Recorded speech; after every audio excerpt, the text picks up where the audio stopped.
Hello friends, आप सभी का बहुत बहुत स्वागत है यूट्यूब चैनल जिंदगी विदंशिका में। फ्रेंड्स, मैं हूं आप सभी के साथ यूट्यूब चैनल जिंदगी विदंशिका की होस्ट आरजे अंशिका चतुर्वेदी। और फ्रेंड्स, मैं उम्मीद करती हूं कि आप सभी बहुत अच्छे होंगे। तो फ्रेंड्स, जैसा कि आप सभी जानते ही हैं कि मैं अपने यूट्यूब चैनल जिंदगी विदंशिका पर हर दिन लेकर आती हूं आप सभी के लिए डे स्पेशल सीरीज का वीडियो। तो फ्रेंड्स, हर दिन की तरह आज भी मैं हाजिर हूँ लेकर आप सभी के लिए डे स्पेशल का ये खास वीडियो।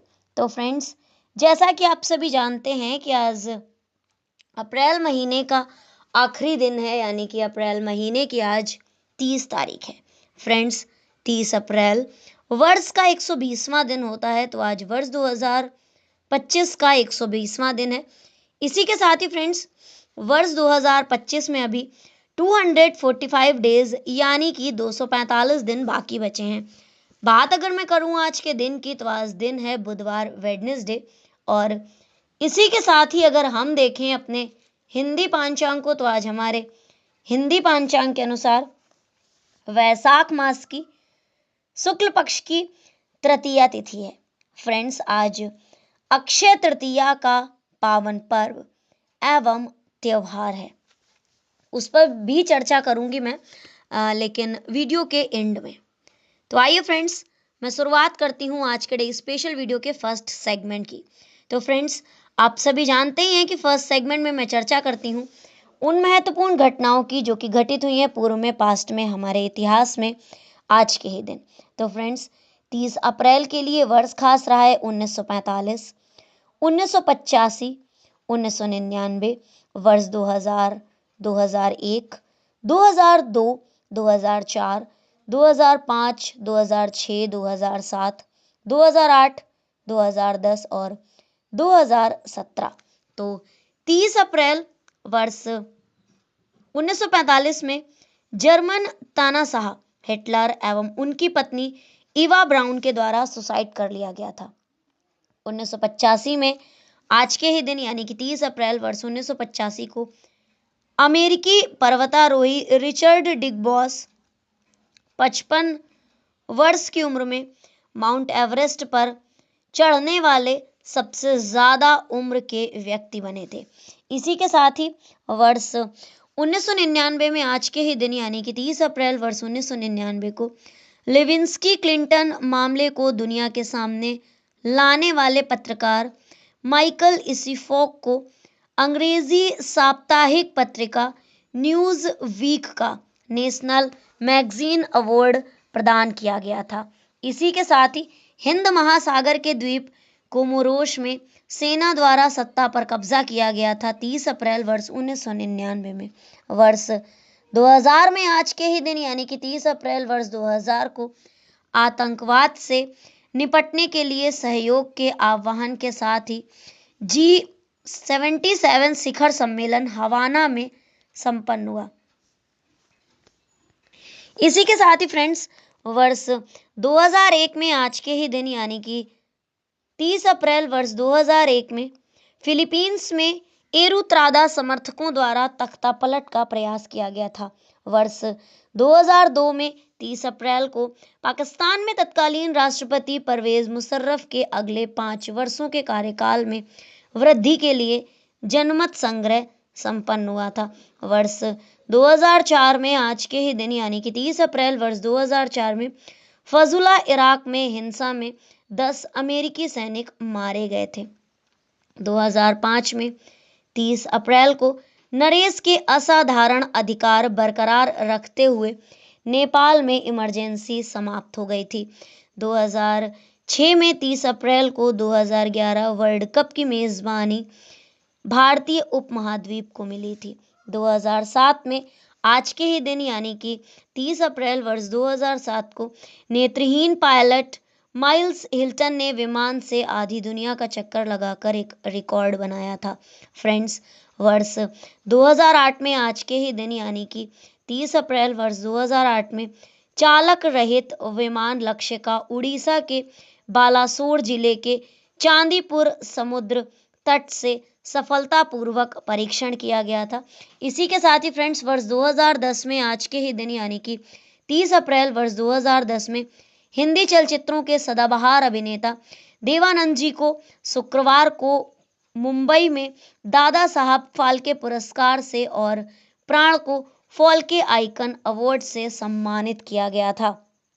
इसी के साथ ही फ्रेंड्स वर्ष 2017 में आज के ही दिन यानी कि 30 अप्रैल वर्ष 2017 को नेपाल के उच्चतम न्यायालय की पहली महिला मुख्य न्यायाधीश सुशीला कौरकी पर महाभियोग का प्रस्ताव लगा था। तो फ्रेंड्स ये थी वो महत्वपूर्ण घटनाएं जो कि घटित हुई हैं वर्ष 2017 में, 1945 में, 1985 में, 1999 में, वर्ष 2000 में, वर्ष 2001 में, वर्ष 2002 में, 2004 में, 2005 में, 2006 में, 2007 में, 2008 में और वर्ष 2010 में। आज के ही दिन पूर्व में, पास्ट में, हमारे इतिहास में। और फ्रेंड्स इन महत्वपूर्ण घटनाओं की सूची के साथ ही आज के डे स्पेशल वीडियो के फर्स्ट सेगमेंट को मैं यहीं पर एंड अप करती हूँ और बढ़ती हूँ वीडियो के नेक्स्ट एंड सेकंड सेगमेंट की ओर। तो फ्रेंड्स आप सभी जानते ही हैं कि सेकंड सेगमेंट में मैं चर्चा करती हूँ उन महान शख्सियतों के नामों की जिन महान शख्सियतों का हुआ है आज के दिन इस धराधाम पर पदार्पण, यानी कि 30 अप्रैल को जिन महान शख्सियतों का हुआ है जन्म। तो फ्रेंड्स आज के दिन कुल 6 महान शख्सियतों का जन्म हुआ है और वो नाम है Dada Saheb Phalke ji, R Shankar ji, Fatima Bibi ji, Antonio Guterres ji, Bisetti Venkat Satyavati ji, Meenakshi Lekhi ji. 30 अप्रैल वर्ष 1870 को जन्म हुआ था भारत के प्रसिद्ध फिल्म निर्माता, निर्देशक एवं पटकथा लेखक दादा साहेब फाल्के जी का। वर्ष 1909 में आज के ही दिन यानी कि 30 अप्रैल वर्ष 1909 को जन्म हुआ था आर शंकर का, जो कि भारतीय राष्ट्रीय कांग्रेस के राजनीतिज्ञ और केरल के पूर्व मुख्यमंत्री थे।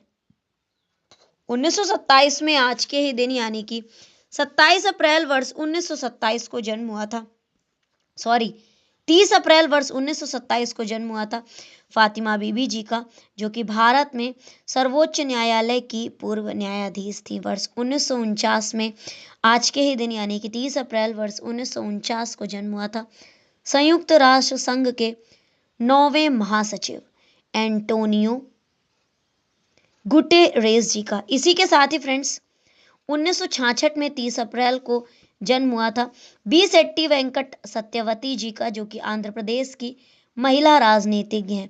भारतीय जनता पार्टी की राजनीतिज्ञ और सक्रिय नेता मीनाक्षी लेखी का जन्म हुआ था 30 अप्रैल वर्ष 1967 में। तो फ्रेंड्स ये थी उन 6 नामों की सूची, Meenakshi Lekhi ji, Bisetti Venkat Satyavati ji, Antonio Guterres ji, Fatima Bibi ji, R Shankar ji और दादा साहब फाल्के जी। तो इन 6 महान शख्सियतों का हुआ था आज के दिन इस धराधाम पर पदार्पण, यानी कि 30 अप्रैल को इन 6 महान शख्सियतों का हुआ था जन्म। तो फ्रेंड्स इन नामों की सूची के साथ ही आज के डे स्पेशल वीडियो के सेकंड सेगमेंट को भी मैं यहीं पर एंड अप करती हूँ और बढ़ती हूँ वीडियो के नेक्स्ट एंड थर्ड सेगमेंट की ओर। तो फ्रेंड्स आप सभी जानते ही हैं कि थर्ड सेगमेंट में मैं चर्चा करती हूँ उन महान शख्सियतों के नामों की जिन महान शख्सियतों का हुआ है आज के दिन परलोक गमन, यानी कि 30 अप्रैल को जिन महान शख्सियतों का हुआ है निधन। तो फ्रेंड्स आज के दिन यानी कि 30 अप्रैल को कुल 4 महान शख्सियतों का निधन हुआ है दोरजी खांडू जी का, ऋषि कपूर जी का, चुनी गोस्वामी जी का और रोहित सरदाना जी का। फ्रेंड्स अरुणाचल प्रदेश के मुख्यमंत्री दोरजी खांडू का निधन हुआ था वर्ष 2011 में आज के ही दिन यानी कि 30 अप्रैल वर्ष 2011 को। भारतीय फिल्म अभिनेता, फिल्म निर्माता और निर्देशक ऋषि कपूर जी का निधन हुआ था 30 अप्रैल वर्ष 2020 में। प्रसिद्ध इंडियन फुटबॉलर चुनी गोस्वामी का निधन हुआ था 30 अप्रैल वर्ष 2020 में।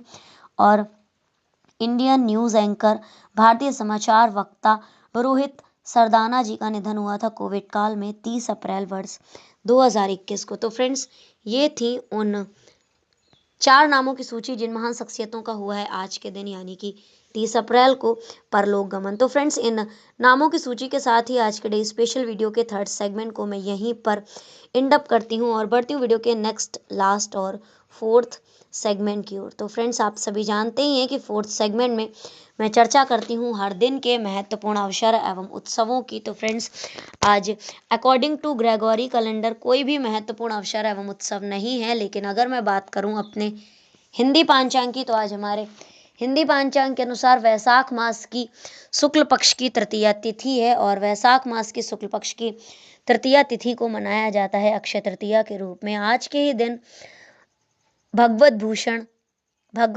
कुलभूषण महर्षि परशुराम जी ने भी अवतार लिया था। तो फ्रेंड्स, अक्षय तृतीया पर करती हूँ थोड़ी सी चर्चा। अक्षय तृतीया सतयुग और त्रेता युग के आरंभ होने की तिथि है। भगवान विष्णु ने इसी तिथि में नर नारायण, हैग्रीव व परशुराम जी के रूप में अवतार लिया। आज अक्षय तृतीया का पावन पर्व है। ऐसी मान्यता है कि ये तिथि बहुत ही ज्यादा पुण्यदायिनी तिथि है, क्योंकि इस दिन आप जो कुछ भी करते हैं वो कभी भी नष्ट नहीं होता, चाहे वो आपके अच्छे कर्म हो, दान पुण्य हो या फिर संग्रह हो। वैशाख मास के शुक्ल पक्ष की तृतीया तिथि ही अक्षय तृतीया है। पौराणिक मान्यता के अनुसार ये तिथि अपने नाम के अनुरूप स्वयं सिद्ध और मंगलदात्री है। ज्योतिष में मुहूर्त आदि के लिए ये सर्वोत्तमा तिथि मानी गई है। पौराणिक तथ्यों के अनुसार सतयुग और त्रेता युग का शुभारंभ अक्षय तृतीया के दिन से ही हुआ है। सृष्टि के अभिवर्धन और अभिरक्षण हेतु जगनियंता भगवान श्री हरि ने नर नारायण के रूप में चौथा अवतार लिया। उस दिन भी वैशाख मास की शुक्ल पक्ष की तृतीया तिथि ही थी। इस अवतार में ऋषि के रूप में मन और इंद्रियों का संयम करते हुए बड़ी ही कठिन तपस्या की। इस अवतार के माध्यम से भगवान ने लोक को शिक्षा दी कि तप के द्वारा मनुष्य जीवन और प्रकृति के रहस्यों को समझकर लोक हितकारी कार्यों का संपादन करता और करवाता है। श्रीमद् भागवत महापुराण के अनुसार परमेश्वर श्री हरि ने अक्षय तृतीया को हैग्रीव अवतार लेकर वेदों की रक्षा की। निरंकुश हो गई राजसत्ता को सद्गति मति देने के लिए भगवान परशुराम जी के रूप में अवतार लिया। वहीं आदि गुरु शंकराचार्य ने अक्षय तृतीया को ही भगवान के श्री विग्रह की श्री बद्रीनाथ जी के श्री विग्रह के रूप में प्रतिष्ठा की। इसलिए अक्षय तृतीया तिथि को ही श्री बद्रीनाथ धाम मंदिर के कपाट जनसामान्य के दर्शन पूजनार्थ खोल दिए जाते हैं। कौरव और पांडवों के मध्य जो धर्म अधर्म को लेकर महायुद्ध हुआ, उसका विराम भी अक्षय तृतीया को ही हुआ और द्वापर युग का समापन भी इसी तिथि को हुआ। दो ग्रंथों धर्म सिंधु और निर्णय सिंधु के अनुसार इस दिन से जिस कार्य का शुभारंभ किया जाता है वो सिद्ध और अक्षय हो जाता है। इसलिए इस दिन लोग दर्शन, स्नान, दान का पुण्य लाभ प्राप्त करते हैं। मान्यता है कि वृंदावन में संगीत सम्राट और भगवत भक्त स्वामी हरिदास जी ने अक्षय तृतीया के दिन भगवान बांके बिहारी जी के प्राचीन काष्ठ के विग्रह को प्राप्त किया और उनकी प्राण प्रतिष्ठा की। इसलिए केवल अक्षय तृतीया के दिन ही श्री बांके बिहारी जी के चरण कमलों का दर्शन सुलभ होता है। अन्य दिनों में उनका विग्रह ढका रहता है। स्कंद पुराण और भविष्य पुराण में सम्मिलिखित है कि अक्षय तृतीया को महर्षि जमदाग्नि की धर्म भार्या रेणुका जी के गर्भ से भगवान नारायण परशुराम जी के रूप में प्रकट हुए, जो जन्म से ब्राह्मण थे, लेकिन कर्म से उन्होंने क्षत्रिय योचित कार्य किए। पथभ्रष्ट और निरंकुश हो चुकी राजसत्ता पर अंकुश लगाकर उसे लोकहित में समुचित दिशा दी। एक कथा प्रचलित है कि परशुराम जी की माता रेणुका जी और विश्वामित्र की माता सत्यवती जी ने पुत्र प्राप्ति की कामना से व्रतोपवास किया। व्रत पूर्ण होते के बाद, यानी कि जैसे ही व्रत पूर्ण हुआ उसके पश्चात प्रसाद देते समय ऋषि ने जो प्रसाद दिया वो संयोग से परिवर्तित हो गया और जिसके प्रभाव से भगवान परशुराम जी ब्राह्मण होते हुए भी क्षत्रिय स्वभाव के थे और क्षत्रिय पुत्र होने पर भी विश्वामित्र ब्रह्मर्षि कहलाए, जबकि परशुराम जी को महर्षि परशुराम कहा जाता है। तो फ्रेंड्स, आज महर्षि परशुराम जी की जयंती भी है। तो फ्रेंड्स, आप सभी को महर्षि परशुराम जी की जयंती की शुभकामनाएं। परशुराम जी की जयंती की शुभकामनाएं देते हुए मैं ईश्वर से ऐसी कामना करती हूँ कि भगवान परशुराम की कृपा से हमारे जीवन में, आप सभी के जीवन में सुख शांति और समृद्धि आए। भगवान परशुराम जी का जीवन हमें ये सिखाता है कि सच्चाई और न्याय के लिए लड़ना कितना ज़्यादा इम्पोर्टेंट है, कितना ज़्यादा महत्वपूर्ण है। उनकी वीरता और त्याग की भावना हमें प्रेरित करती है। वो क्रोध, करुणा, ज्ञान और त्याग की प्रतिमूर्ति हैं। परशुराम जयंती हमें भगवान परशुराम के आदर्शों और मूल्यों की याद दिलाती है। उनकी शिक्षाएं हमें जीवन के सही मार्ग पर चलने के लिए प्रेरित करती हैं। भगवान परशुराम जी की महिमा अपरंपार है। उनकी वीरता, त्याग और न्यायप्रियता की कहानियां हमें प्रेरित करती हैं और हमारे जीवन को सकारात्मक दिशा में ले जाने में मदद करती हैं। परशुराम जयंती पर हमें ये संकल्प लेना चाहिए कि हम भगवान परशुराम के आदर्शों और मूल्यों को अपने जीवन में अपनाएंगे और सच्चाई और न्याय के लिए लड़ेंगे। एक बार फिर से आप सभी को अक्षय तृतीया के पावन पर्व और महर्षि परशुराम जी की जयंती की ढेर सारी शुभकामनाएं। तो फ्रेंड्स, इन जानकारियों की सूची के साथ ही आज के डे स्पेशल वीडियो को मैं यहीं पर वाइंड अप करती हूँ और इसी तरह से हर दिन से जुड़ी हुई ढेरों महत्वपूर्ण जानकारियों को जानने के लिए, सुनने के लिए और समझने के लिए देखते रहें मेरा YouTube channel Zindagi Vidanshika. Thank you so much. Thanks for watching and thanks for supporting. Bye bye and take care.